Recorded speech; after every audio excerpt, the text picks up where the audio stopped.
Hello guys, how are you all. स्वागत है आप सभी का आपके अपने यूट्यूब चैनल ग्रामर मास्टरमाइंड में।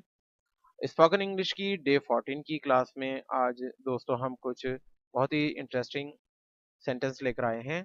तो चलिए बिना देरी किए चलते हैं अपने सेंटेंसेस की तरफ।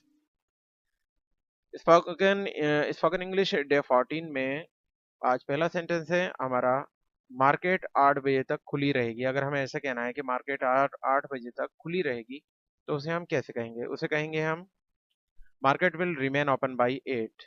Market will remain open by 8। Market 8 बजे तक खुली रहेगी। आगे चलते हैं। हमारी आपस में बोलचाल बंद है। अगर हमें ऐसा कहना है, कहीं पर ऐसा कोई कंडीशन आ जाती है, कहीं कोई ऐसी सिचुएशन है कि हमें ये कहना है कि हमारी आपस में बोलचाल बंद है, मैं उसके पास नहीं जा सकता, या मैं उसके पास जाकर ये बात नहीं कह सकता, या उसे ये बात नहीं बोल सकता क्योंकि हमारी आपस में बोलचाल बंद है। तो कैसे बनाएंगे इस सेंटेंस को? इसे हम बनाएंगे, we are not on speaking terms. We are not on speaking terms. हम आपस में बातचीत नहीं कर पा रहे हैं या हमारी आपस में बोलचाल बंद है। बच्चों के सामने कभी गाली मत दो, क्योंकि बच्चे जो होते हैं वो, उनकी कैचिंग पावर बहुत तेज होती है। जो एक्टिविटी बड़े करते हैं वो उसको बहुत जल्दी एक्सेप्ट करते हैं और उसी जैसा फिर वो बिहेव करते हैं। तो इसलिए कहते हैं कि बच्चों के सामने कभी अपशब्द मत कहो या गाली मत दो। इसे इंग्लिश में कैसे बनाएंगे? बच्चों के सामने कभी गाली मत दो। Never abuse in front of children. Never abuse in front of children. बच्चों के सामने कभी गाली मत दो। आगे चलते हैं दोस्तों। अब मैं पीछे कैसे हट सकता हूँ? अगर मान लीजिए कहीं कोई ऐसा वाकई आपको बोलना पड़ जाए, कोई ऐसी सिचुएशन है कि आप ये कह सकते हैं, अब मैं यहाँ तक आ चुका हूँ इस काम को करते करते, अब मैं पीछे नहीं हट सकता। तो अब मैं पीछे कैसे हट जाऊं या मैं पीछे नहीं हट सकता, तो इसे हम कैसे बोलेंगे? इसे बोलेंगे, I can't step back now. I can't step back now.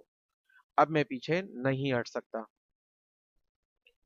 पागल मत बनो और शांत रहो। अगर ऐसा कहना है आपको किसी को कि पागल मत बनो, ज्यादा गुस्सा मत करो और शांत रहो, तो इसे हम कैसे कहेंगे? इसे कहेंगे, don't be silly and stay calm.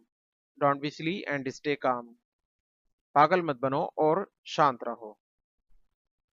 तुम इतने अहंकारी हो गए हो। अगर मान लीजिए हमें किसी को ये सेंटेंस बोलना है, हो सकता है अहंकार हमेशा किसी पर ज्यादा धन दौलत हो जाने की वजह से बहुत से लोग अहंकारी हो जाते हैं। सभी लोग एक से नहीं होते हैं। मैं ये नहीं कह रहा हूँ कि सभी बहुत अच्छे लोग भी हैं जो बहुत अमीर भी हैं, बहुत धनवान हैं, लेकिन बहुत ही उनका व्यवहार पोलाइट होता है। तो अगर हमें कहीं किसी को ऐसे बोलना हो कि तुम इतने अहंकारी हो गए हो जब से तुम किसी पोस्ट पे गए हो या तुम धनवान हो गए हो, तो हमें कैसे कहना होगा? You have become so arrogant. You have become so arrogant. तुम बहुत अहंकारी हो गए हो, बहुत घमंडी हो गए हो। आगे चलते हैं। तुरंत वहां जाओ नहीं तो वे नाराज हो जाएगा। अगर हमें किसी को ऐसे कहना है कि तुरंत वहां चले जाओ नहीं तो वे नाराज हो जाएगा, ऑलरेडी तुम बहुत देर कर चुके हो, तो हमें कैसे कहना है? इसे इसे कहेंगे, go there immediately otherwise he will be angry. Go there immediately otherwise he will be angry. तुरंत वहां चले जाओ नहीं तो वे नाराज हो जाएगा या हो जाएगी।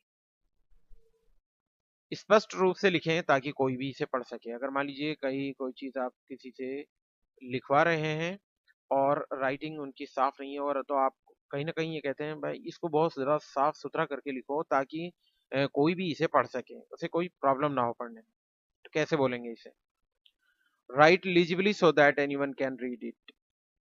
Right legibly so that anyone can read it. इतना स्पष्ट लिखिए, इतना साफ सुथरा लिखिए ताकि कोई भी इसे आसानी से पढ़ सके। आगे चलते हैं। भविष्य में नियमित रहें अन्यथा नौकरी से इस्तीफा दे दें। देखिए बहुत से ऐसे होते हैं कि उनके कोई ना कोई प्रॉब्लम्स होती हैं और वे समय का पालन नहीं कर पाते हैं, और अपने ऑफिस या जिस जगह भी वो कार्य कर रहे होते हैं तो वहां पर वो डे बाई डे लेट पहुंचते हैं। तो कहीं न कहीं अगर आपको आपके अंडर में भी कोई, अगर आपके अंडर सुपरविज़न में कोई काम कर रहा है और वो लेट आता है, तो कहीं आप ऐसे में बोलते हैं, भविष्य में नियमित रहिएगा, अन्यथा नौकरी छोड़ दीजिए, नौकरी से इस्तीफा दे दीजिए, तो आप कैसे कहेंगे? Be regular in future otherwise resign from job. Be regular in future otherwise resign from job. इस तरह से हम ये अंग्रेजी का वाक्य बनाएंगे। बिस्तर पर जाने पर दीपक बुझा देना, यानी कहने का मतलब है जब आप सोने को चलें तो अपने कमरे की लाइट्स वगैरह जो भी हैं, जो जल रही हैं, उन्हें बुझा देना। इसे कैसे कहेंगे? बिस्तर पर जाने पर दीपक बुझा देना या लैंप बुझा देना। Put out the lamp when you go to bed. Put out the lamp when you go to bed. जब आप सोने को चलें तो आप लाइट्स को जो है या लैम्प जो हैं उन्हें बंद कर दें। अपना सामान पैक करें, अब हम यहाँ नहीं रहेंगे या हम अब यहाँ नहीं रह सकते, अपना सामान पैक करें। तो हम कैसे कहेंगे? इसे कहेंगे pack your luggage, we will not stay here now. Pack your luggage, we will not stay here now. अब हम यहाँ नहीं ठहर सकते, हम यहाँ नहीं रुकेंगे, अपना सामान पैक कर लो। आगे चलते हैं।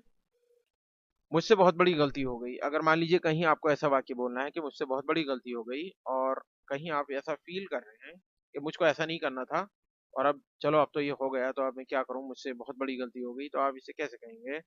आप कहेंगे दोस्तों, I made a huge mistake. I made a huge mistake. मुझसे एक बहुत बड़ी गलती हो गई। आगे देखते हैं।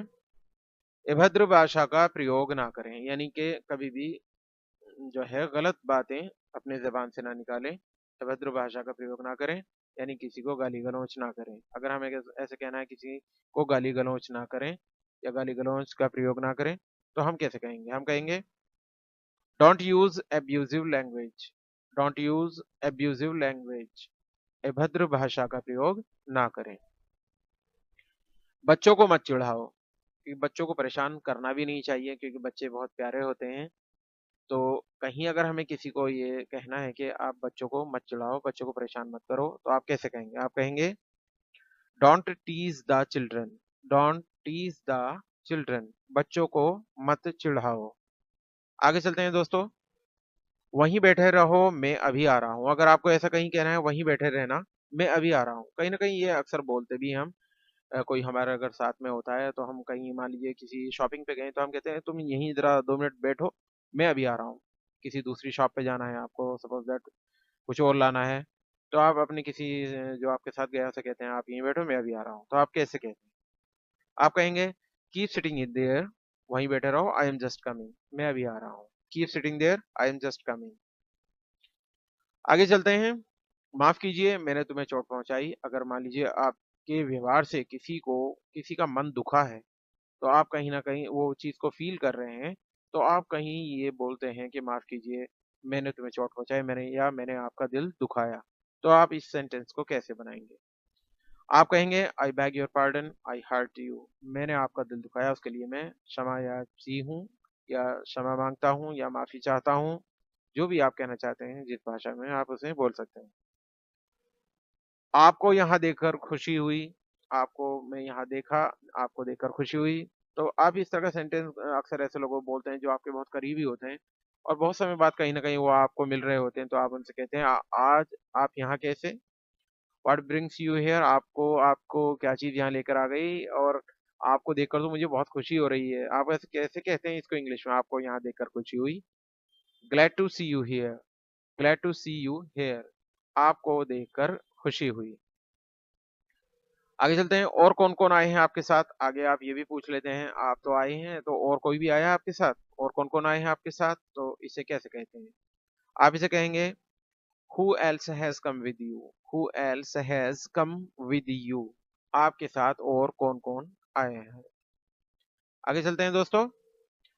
घबराओ नहीं, हम सब आपके साथ हैं। अगर आप इस तरीके का कोई वाक्य आप किसी को बोलना चाहते हैं, सपोज़ दैट कोई किसी बहुत ज़्यादा बड़ी प्रॉब्लम में फँसा हुआ है, बहुत घबरा रहा है, तो कहीं न कहीं आप उसको एक ढाँढस बंधाते हैं, और कहीं न कहीं उससे कहते हैं कि हम आपके साथ खड़े हैं। आप बिल्कुल भी चिंता मत कीजिए, तन, मन, धन से हम आपके साथ खड़े हैं।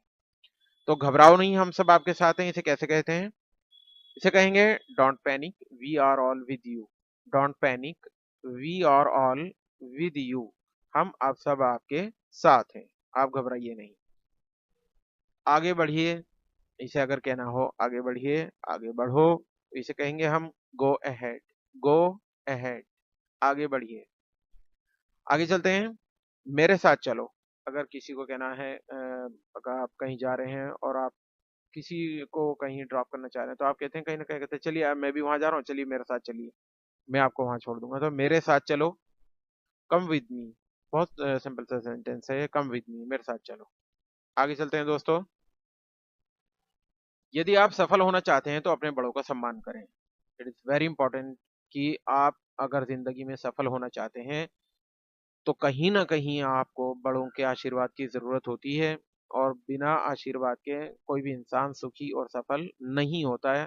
कोई होता भी है तो उसकी सफलता सिर्फ़ मैं जहाँ तक सोचता हूँ, समझता हूँ कि वो 25 से 50% ही सफल हो पाते हैं। लेकिन अगर आपको 100% अपनी लाइफ़ में सफल होना है, तो आप बड़ों का सम्मान करिए, बड़ों का आशीर्वाद लीजिए, ये बहुत ही ज़रूरी है। तो देखिएगा यदि आप सफल होना चाहते हैं, तो अपने बड़ों का सम्मान करें। Respect your elders if you want to be succeed. Respect your elders if you want to be succeed. यदि आप ज़िंदगी में सफल होना चाहते हैं, तो अपने बड़ों का सम्मान कीजिए। आगे चलते हैं। मुझे भी ऐसा ही लगता है, अगर कहीं कोई व्यक्ति अपना कोई अ, फीलिंग्स बता रहा है आपको कि मुझे तो ऐसा लग रहा है, मैं ऐसा फ़ील कर रहा हूँ, तो आप भी कहीं न कहीं उसके सपोर्ट में बोलते हैं कि हाँ, मुझे भी ऐसा ही लगता है जैसा तुम कह रहे हो। मैं तुम्हारी बात से सहमत हूँ। तो मुझे भी ऐसा ही लगता है, इसे हम इंग्लिश में कैसे कहेंगे? हम कहेंगे I also feel the same. जैसा आप कह रहे हो ऐसा मुझे भी फ़ील होता है, मुझे भी ऐसा महसूस होता है। तो I also feel the same, मुझे भी ऐसा ही लगता है। आगे चलते हैं, वे गम में डूबी हुई है। अगर मान लीजिए कोई ऐसा कोई व्यक्ति है, आपको लग रहा है कि वो बहुत ज़्यादा गमज़दा है, बहुत ज़्यादा जो है वो फ़ील कर रहा है कि बहुत ज़्यादा दुखी फ़ील कर रहा है, तो वो आप कहीं न कहीं तो वह गम में डूबी हुई है या गम में डूबा हुआ है, तो आप उसे कैसे कहेंगे? आप कहेंगे she is grief stricken. She is grief stricken. वह बहुत गम में डूबा हुआ है या डूबी हुई है। शी की जगह अगर डूबा हुआ है तो शी की जगह स्थान पे ही हो जाएगा और डूबी हुई है तो शी हो जाएगा। इस तरीके से हम बनाएँगे। आगे चलते हैं दोस्तों। इसके बदले दूसरा दे दो। अगर आप मान लीजिए आपने कहीं कोई परचेज़िंग की और आपने कोई सामान लिया और उसके बाद जब भी आपको लगा नहीं ये नहीं इसका कलर चेंज कर दें या इसके बदले कोई दूसरी चीज़ ले लें, तो आप उसको कहीं न कहीं दुकानदार से आप कहते हैं शॉपकीपर से कि इसके बदले दूसरा दे दो। तो आप कैसे कहते हैं? आप कहते हैं exchange this, exchange this. Exchange मतलब होता है, एक तो चेंज होता है बिल्कुल बदल देना। एक्सचेंज होता है किसी के बदले किसी सामान के बदले दूसरा सामान बदलना, तो वो एक्सचेंज होता है। तो इसके बदले दूसरा दे दो तो एक्सचेंज दिस, इसको ऐसे कहेंगे।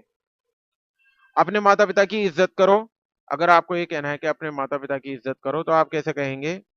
अपने माता-पिता की इज़्ज़त करो, आप कहेंगे respect your parents. And it is very essential to respect your parents because जो एक कहते हैं कि कई धार्मिक पुस्तकों में भी ये लिखा है कि भगवान के बाद या गॉड के बाद जो अगर कोई चीज़ रेस्पेक्ट करने वाली चीज़ है तो वो आपके माता-पिता हैं। उसके बाद दुनिया की तमाम चीज़ें हैं, लेकिन गॉड के बाद सबसे ज़्यादा जो रेस्पेक्ट के काबिल हैं वो आपके माता-पिता होते हैं। तो रेस्पेक्ट योर पेरेंट्स, अपने माता-पिता की इज़्ज़त करिए। तुमने मुझे कहीं का नहीं छोड़ा। अगर हमें ये कहना है तुमने मुझे कहीं का नहीं छोड़ा, यानी कि आज मैं जहाँ कहीं भी जाता हूँ तो समाज में कोई न कोई मुझे आपका नाम से या उससे मुझको ताने देता है। तो कहीं न कहीं अगर आप अपने किसी बेटे से, भाई से या घर के किसी से या अपने किसी मित्र से आप ये बात कह रहे हैं कि यार तुमने ऐसा काम किया है कि लोग मेरा नाम साथ में जोड़ते हैं और कहते हैं कि वो ये उसका दोस्त है, ये उसका बेटा है, ये उसका भाई है। तो अगर आपको ऐसा कहना है अपने किसी भी भाई से, मित्र से कि तुमने मुझे कहीं का नहीं छोड़ा, तुमने ऐसा काम किया कि आज मेरी छवि पूरे समाज में खराब हो गई। तो देखिए इस सेंटेंस को कैसे बनाते हैं। इसे बनाते हैं दोस्तों, you left me for nothing. You left me for nothing, तुमने मुझे कहीं का नहीं छोड़ा। इस तरीके से हम इनको सेंटेंस को बनाते हैं।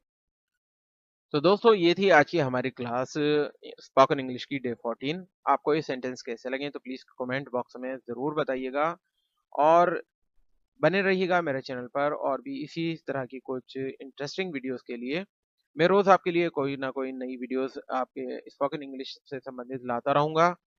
अगर आप मेरे चैनल पे नए हैं, अगर आप पहली बार मेरा चैनल देख रहे हैं तो प्लीज़ आपसे मेरी हम्बल और डीप रिक्वेस्ट है, तो प्लीज़, प्लीज़, प्लीज़ मेरे चैनल को सब्सक्राइब कर दीजिएगा, लाइक और शेयर भी कर दीजिएगा। और आपका मैं एक बार फिर से धन्यवाद देना चाहूँगा कि आपने इतना अपना कीमती समय दिया और इस वीडियो को देखा और इसके बारे में कुछ भी और जो अगर आपके मन में आता है कि ये सेंटेंस किसी और तरीके से बन सकते हैं, तो आप मुझे कमेंट बॉक्स में ज़रूर बताइएगा। इन सब के लिए आपका एक बार से बहुत-बहुत धन्यवाद।